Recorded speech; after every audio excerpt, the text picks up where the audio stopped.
நாங்கள் இந்த பணிகளை தொடங்கினோம். இந்த ஃபண்டில் எனக்கு ஒரு திறமையான நிர்வாக குழு உள்ளது. இவர்தான் ஆனந்த் பிரசாத். ஃப்ரீயிங் டெம்பிள்ஸ் வழக்கை வடிவமைத்த முக்கிய சிற்பி இவர்தான். மோகன்தாஸ் பாய் குடும்பம், கர்னல் ராமகிருஷ்ணன் மற்றும் நான் ஒரு பகுதியாக இருக்கிறோம். சர்யூ ட்ரஸ்ட், அதனால் அவரும் இங்கே இருக்கிறார். விஜயா விஸ்வநாதன் இணை ஆசிரியராக இருக்கிறார்.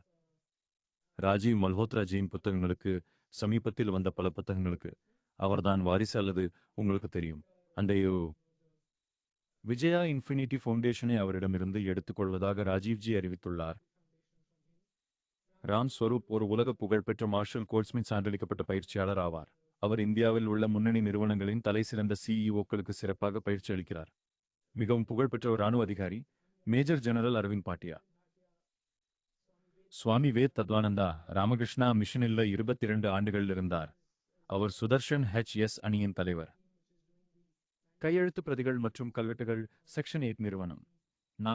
நான் சொன்னது போல் ஒரு பல அணிகளை நியமித்துள்ளோம்.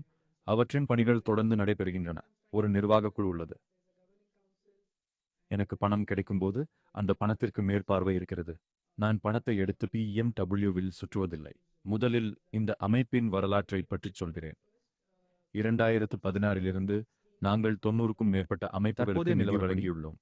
ஏறக்குறைய 140க்கும் அதிகமான பல திட்டங்கள் தற்போது நடைமுறையில் இருந்து வருகின்றன. நாங்கள் 3ஆம் தரப்பு நிதியாக 14 கோடி ரூபாய் வழங்கியுள்ளோம். தற்போது எங்களிடம் ஆண்டுக்கு சுமார் 2.5 கோடி ரூபாய் பணப்புழக்கம் உள்ளது. இது முற்றிலும் தனிப்பட்ட நிதி ஆதாரமாகும். சரியு மற்றும் சங்கம் டாக்ஸில் எனது வேலை, அது ஆண்டுக்கு 2.5 கோடி ரூபாய். எனது மதிப்பிற்குரிய குருவான சத்குரு ஜக்கி வாசுதேவ் அவர்களின் உத்வேகத்தினாலேயே இதற்கு நிதி திரட்டி வழங்க என்னால் அவர் தனது சீடர்களிடம் வணிகத்தின் மூலம் ஈட்டப்படும் வருமானத்தில் 7% அல்லது ஒரு குறிப்பிட்ட தொகையை வழங்க வேண்டும் என்று சொல்லியிருந்தார். சம்பளம் போன்றவற்றை சில ஆண்டுகளுக்கு முன்பு கொடுக்க சொன்னார்.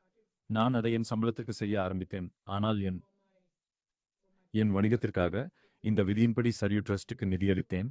அதிலிருந்து உள்திட்டங்களுக்கும் 3ஆம் தரப்பு நிதிக்கும் பணம் கொடுக்க ஆரம்பித்தேன்.